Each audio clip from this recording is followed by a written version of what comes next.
Howdy, y'all. Welcome back to Cooking with Chunk, the Super Chunk. That's right. Today we got a down-home country meal for you. We got that meatloaf and that mac and cheese. Oh man, it's gonna be good. We're gonna do it on the Yoder YS640 pellet grill. It's gonna be amazing. Stay tuned. We'll get started. All right, y'all, let's get started. So what we're gonna do first is we're gonna saute us about a cup of onions. These are just regular old Vidalia sweet onions. Sweat them down in a pan with some olive oil. Get them translucent so that way when you bite into them, they're not like crunchy, oniony goodness. Even though we all sometimes like oniony goodness, but whatever. To that, I'm gonna add about a tablespoon of dried thyme with some steak rub. Now this, it's Killer Hogs brand. It's my favorite. You can use whatever kind you like if you want. Montreal steak's another good one. We're gonna add some Worcestershire sauce, however you want to say it. In Florida, we say it Worcestershire. It is what it is. And then some parsley when we're finished with some breadcrumbs, some eggs. Today we're using about a 3-pound meatloaf total. We're gonna split it in 2 pans. What I'm gonna do is 2 pounds of 80-20 ground beef and a pound of pork to add that porky goodness flavor we all love. Add all that together, put it in 2 pans, and we'll make 2 different styles, one traditional, one barbecue. So let's get started on the onions.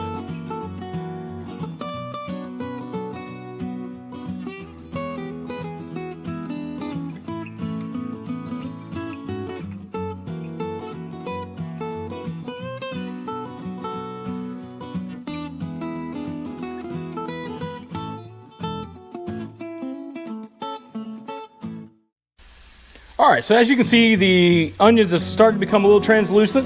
Got all the herbs and stuff in it. So what I'm gonna do is add the Worcestershire sauce.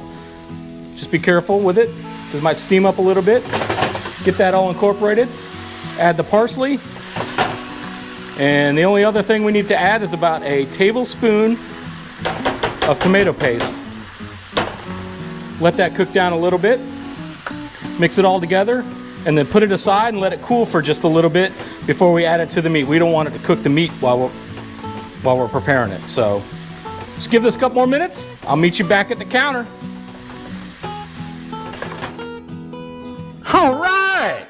Well, the onion mixture's good. As you can see, it's nice and lukewarm right about now. So I went ahead and dumped all the beef and all the pork in here. One big old bowl. So what we're going to do first is just hit it with a little bit of this AP rub, salt, pepper, garlic, and some other herbs and spices. Let's go about a tablespoon worth. You got 3 pounds of meat here.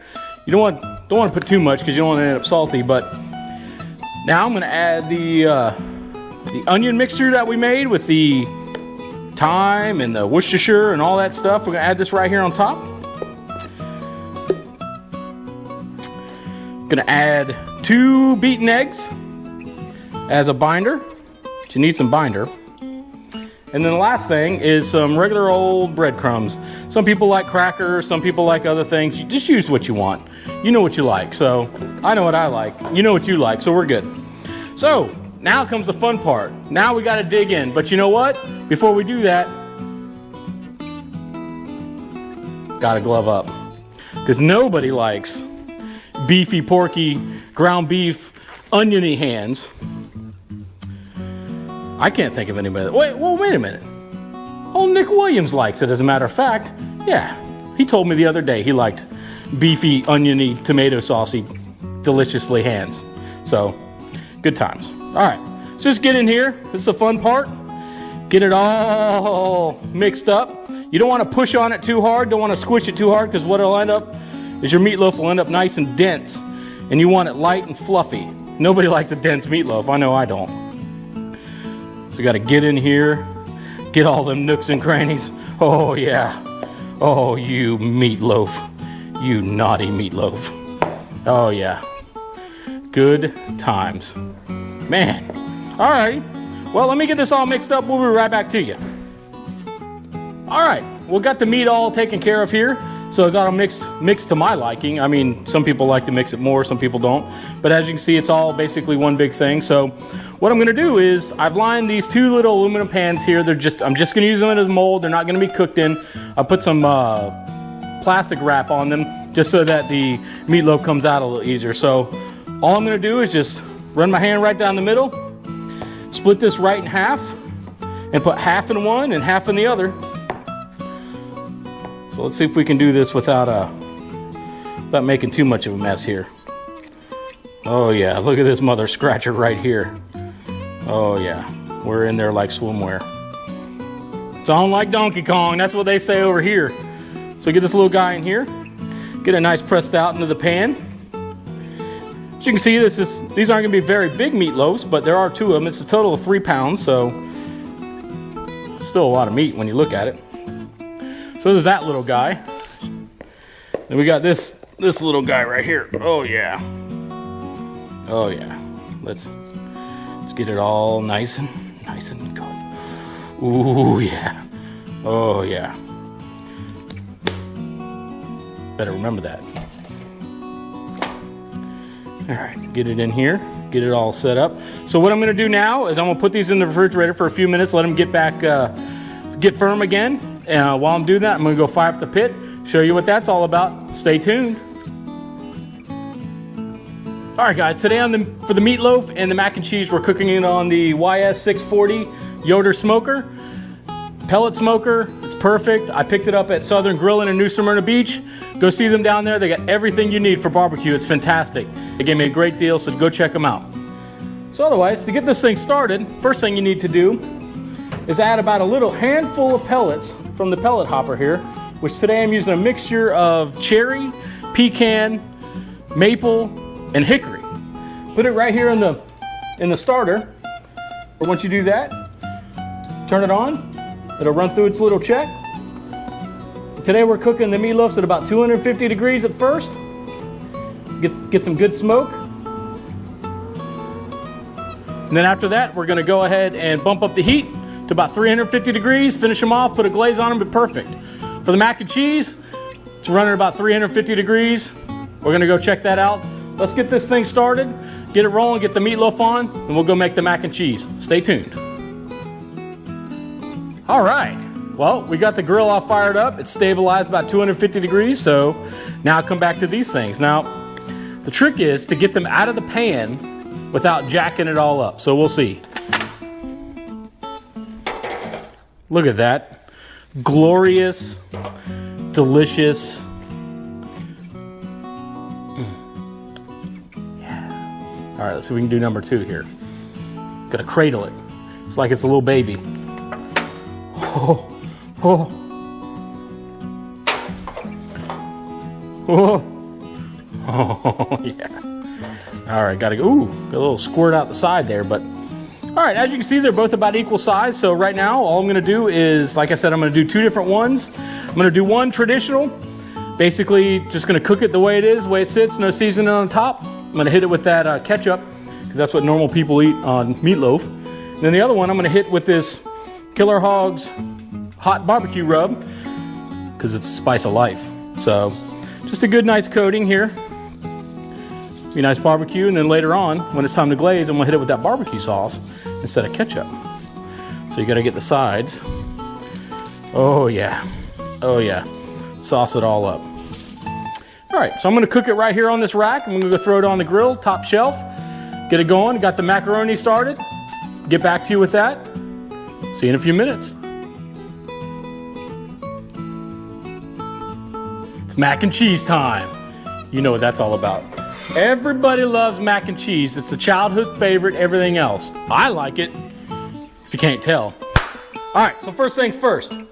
We gotta make a roux. So what's a roux need? It needs some fat. Butter. Fat. So get this going. Get it melted just a little bit. We're only cooking on medium heat here. And into that, we're gonna add some flour. So the flour is gonna soak up all that fatty goodness. We're gonna create a roux. So basically, you're gonna cook out that flour taste. Take it till about when the roux starts smelling a little nutty. Get that butter all melted. Get it going here. And what this is gonna do is gonna unlock some magic. And that magic is gonna thicken up our sauce, our cheese sauce. So what we're gonna do from this is we're gonna add 2 cups of heavy cream, to this, and it's gonna thicken up pretty significantly. All right, and go get the cream, we'll get this started. All right, so our roux is starting to look good, starting to smell kind of nutty, like I said. So to this, we're gonna add 2 cups of heavy cream. Why heavy cream? Because why not? That's why. So get this, let this, once this comes to temperature, once this starts heating up, it'll start thickening up. And once it starts to get a little thick, what we're gonna do is we're gonna add all the cheese to it. Stand by, we'll be back in just a second. All right, as you can see, it's starting to thicken up, definitely starting to thicken up. So just a couple more minutes and we'll add the cheese to it. So stay tuned.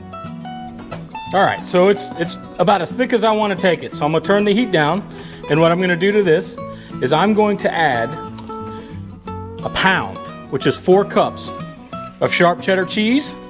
Oh yeah, it's gonna be super cheesy. Then about half a pound of, this is cheddar and Monterey Jack. Add all that to it. Oh yeah, let me get the big spoon for this because that little whisk ain't gonna cut it. Oh yeah, get this going. Oh, oh yes, look, it's already starting to get cheesy. It ain't easy being cheesy. Oh, oh yeah. Look at that, thick, bubbly, delicious. Oh man. All right, let me get this all incorporated, then I'll add the noodles and some other awesomeness. Stand by. Howdy. Well, I've cooked a box of pasta, 16 ounces, whatever, 1 pound or 2 pounds, however it works out. I guess 16 ounces is a pound, so hey, I'm from the South, what do you expect?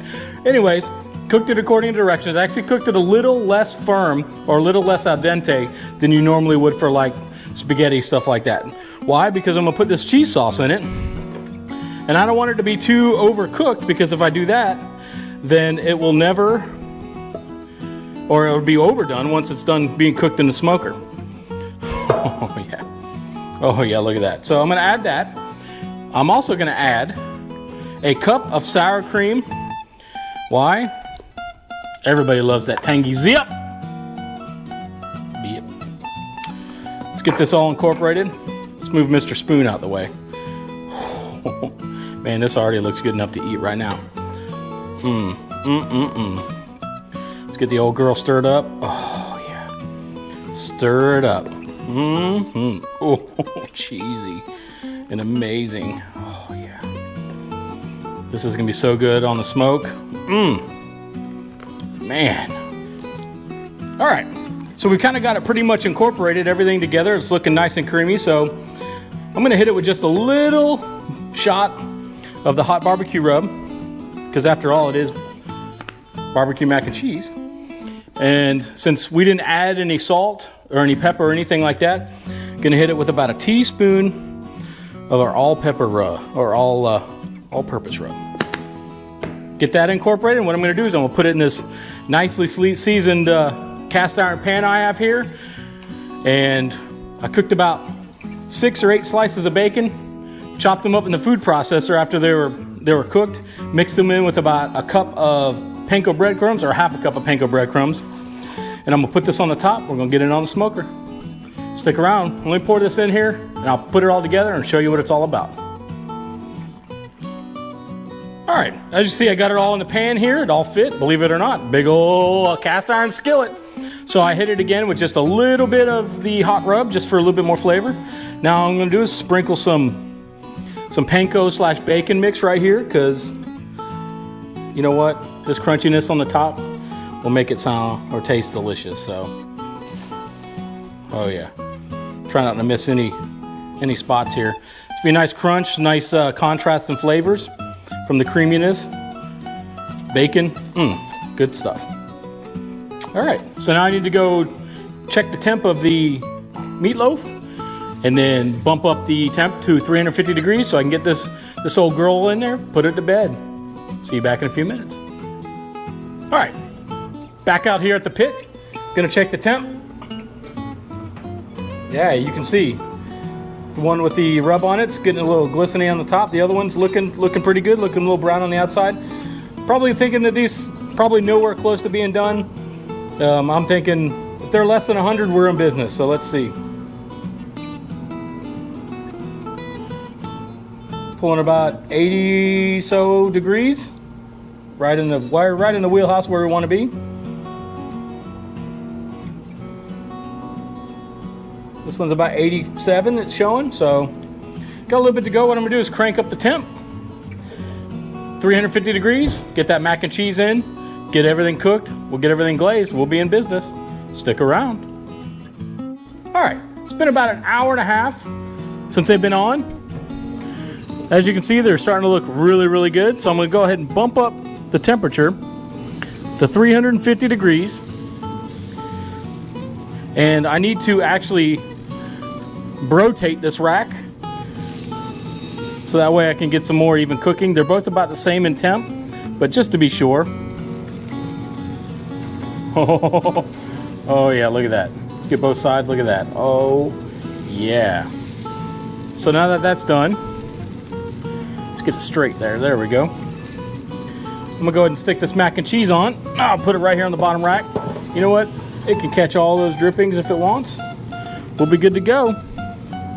So give it about another 30, 45 minutes, maybe for the meatloaf, about another 45 minutes to an hour for the mac and cheese, and we'll be in business. Catch you back in a few. All right, it's been about 45 minutes, and we're gonna check, see what we got going on here. Oh yeah. Meatloaf's looking good. You can see the barbecue ones got a bunch of moisture pulled on the top. That mac and cheese is just bubbling away, getting nice and sticky. So what I'm gonna do now is I'm gonna pull this rack out and go ahead and glaze the meatloaves. Well, wasn't expecting that. Take a look at that. I guess it really wants to be on there. So I'm gonna hit this one with ketchup. Like I said, it's more of your traditional style. Put this little guy right here. Here. Can't let any go to waste. Go ahead and mop it on here on the top. Oh yeah. Sizzle-licious. Basically, these probably only got about 15, 20 degrees to go to 160. We're gonna pull them off. And by that time, this ketchup here will be nice and sticky and glazed. So do that, and on this one, I'm actually gonna hit it with some Killer Hogs The barbecue sauce, because it is delicious. Nice little sweet, savory notes to it. Oh yeah. So this will also drip down into the mac and cheese also, so it'll just add a little bit more flavor to the top of that. So as you can see, it's nice and good here. Get it pushed back in, tucked in, close the old girl up, call it a day. Nah, I guess I gotta go take a shower or something. It's pretty bad, but see you back in a few minutes. Welcome back. Well, it's been about 30, 45 minutes, and we're gonna open up and see what we got. Oh yeah. Look at these glorious, glorious meatloaves. See, nice glaze. The barbecue one's on the right. The regular ketchup one's on the left. Looking really good. This mac and cheese bubbling away, getting brown on the edges. Oh yeah. Oh yeah, this is about ready to come off. Just gonna take a temp of the meatloaf, see where it's at. Remember, again, we're looking at about 160 to pull it, so let's see what we got.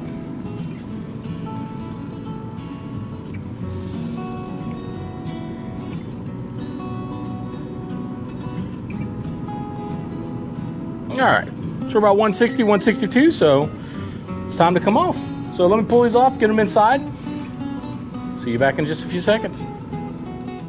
All right, back inside the house. As you can see, I transferred the meatloaf back into a pan here. They've rested for a little bit.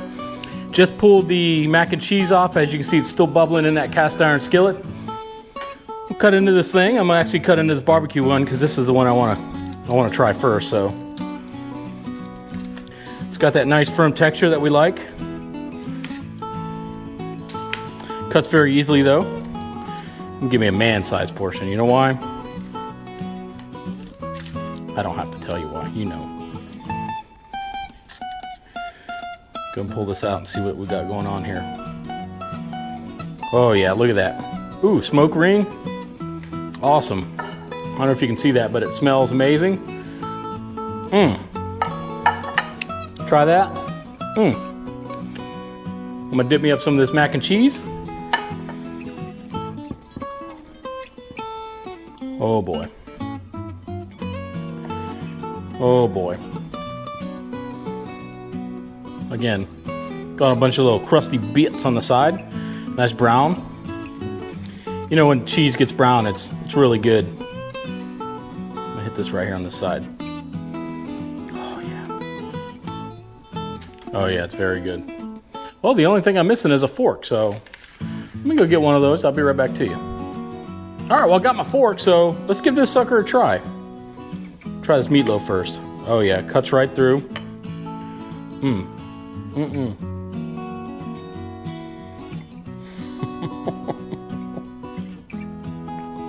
Yeah, it's got that classic meatloaf flavor, but with that barbecue sauce, the glaze. That barbecue rub, not a lot of heat. The glaze, the barbecue glaze put on it, sweetens it right up. Perfect. Man, that's good stuff. Now, I'm kind of worried about this stuff here because, you know, it's still screaming hot. So I'll just get a little one and see. Oh yeah, it's time. Oh yeah.